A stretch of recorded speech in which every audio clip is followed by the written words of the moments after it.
un pécheur. Un pécheur qui est un homme qui est censé aller recueillir des poissons dans l'eau. Et Pierre est né dans un village ou dans une ville, particulièrement là où il y avait l'eau.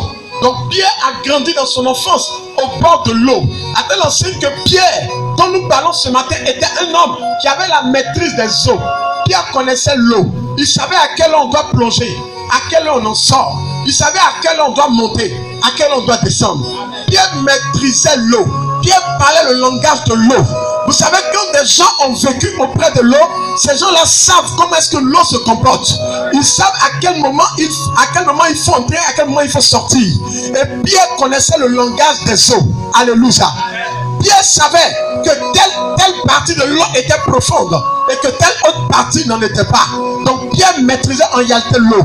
Voilà pourquoi Pierre grandissant, Pierre va embrasser le métier de pêcheur pour aller pêcher des poissons. Vous savez comme moi que toute bonne pêche se fait dans la nuit. Toutes les bonnes pêches, on les fait dans la nuit. Je ne sais pas quel est le mystère qui entoure le fait d'aller la nuit pour aller pêcher. Mais moi, dans ma connaissance, on travaille matin. Mais à ma grande surprise, je constate que la pêche se fait la nuit. Et les pêcheurs expérimentés disent que pour avoir beaucoup plus de poissons, ou pour avoir la grâce d'avoir beaucoup plus de poissons, il faut aller la nuit sur les eaux. Et quand vous allez dans nos villages, vous allez constater que nos parents pêcheurs, les vrais pêcheurs, c'est la nuit qu'ils embarquent leur petite pirogue ou leur bateau si vous voulez, et qu'ils font sur l'eau en quête de poissons, en train d'aller chercher des poissons pour venir nourrir nos parents. Et c'était le quotidien de Pierre. Pierre était donc un pêcheur expérimenté, quelqu'un qui a grandi au bord de l'eau. Allez-y comprendre tout de suite que Pierre maîtrisait donc l'endroit où se trouvaient les poissons et l'endroit où il n'y avait pas les poissons. Donc si on devait parler de pêche à quelqu'un, et à Pierre particulièrement, Pierre lui-même allait être un professeur en pêche dans une école quelque part. Pierre allait être un titulaire en pêche, un diplômé en pêche. Si on devait donner un diplôme à quelqu'un en pêche, on donnerait un doctorat pêchoral à Pierre, parce que Pierre était un pêcheur titulaire de renom. Pierre était un pêcheur titulaire élevé, qualifié. Et c'est ce même Pierre qu'une nuit, il est allé sur l'eau dans le but d'aller chercher des poissons. Et la Bible dit que cette nuit, Crépin, où Pierre le titulaire, Pierre le doctoraïte, Pierre le diplômé, Pierre le licencié en pêche, lui qui avait toutes les techniques de l'art de la pêche, pour savoir qu'il faut jeter le filet là, il faut mettre la maison comme ça. Pierre était capable de prendre un enfant, de lui enseigner la pêche, jusqu'à ce que l'enfant atteigne le niveau d'un pêcheur aussi professionnel. Pierre est allé une nuit sur l'eau. Mais pendant que Pierre partait sur l'eau, Pierre est parti avec ce qu'il a appris de la pêche.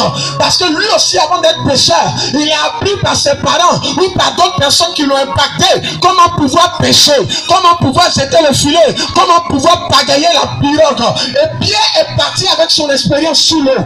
Et la Bible dit que ce jour-là, Pierre n'a rien reçu comme poisson. Parce que Pierre était allé avec sa façon de voir les choses. Pierre était parti avec sa mentalité de quelqu'un qui connaissait la pêche. Pierre était parti avec ses idées. Pierre était parti avec ce qu'il pensait savoir. Mais en réalité, ce que Pierre pensait savoir n'était quelque chose qui n'était pas exact. Parce que Pierre voyait d'une manière. Or, la manière dont Pierre voyait n'était pas forcément la manière dont Dieu voit. Car la Bible dit en Ésaïe 55, vos pensées ne sont pas mes pensées et vos voix ne sont pas mes voix. Ce que tu penses souvent n'est pas la pensée de Dieu. Ce que tu vois souvent n'est pas ce que Dieu voit. Dieu voit autrement quelque chose au-delà de ce que toi tu ne vois pas. Voilà pourquoi la Bible déclare, il nous donne au-delà de nos pensées, au-delà de ce que nous avons demandé. Dieu est capable de t'accorder des choses au-delà de ce que tu as pensé et au-delà de ce que tu as demandé. Mais pourquoi est-ce que Dieu nous donne au-delà de ce qu'on a pensé? C'est simplement parce que Dieu ne voit pas comme nous voyons.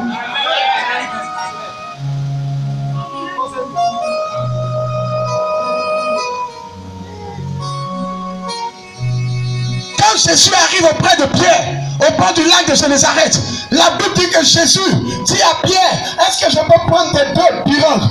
Est-ce que je peux les prendre? Je suis convaincu qu'il y a des gens qui étaient auprès de Pierre qui lui ont dit, comment vas-tu donner ta pirogue à ce jeune homme? Mesdames et messieurs, à cette période, Jésus commençait son ministère. Imaginez qu'il avait à peine 31, 32 ans. Un homme de 30 ans qui a commencé le ministère à 30 ans et qui est mort à 33 3 ans et demi.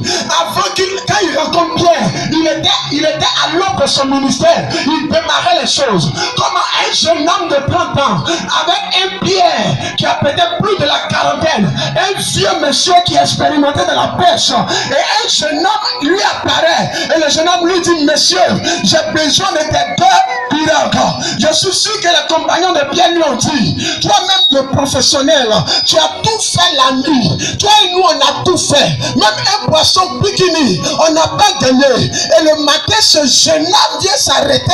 Il dit: donne-moi ta pirogue, je vais aller sous l'eau. Et toi, tu lui donnes ta pirogue.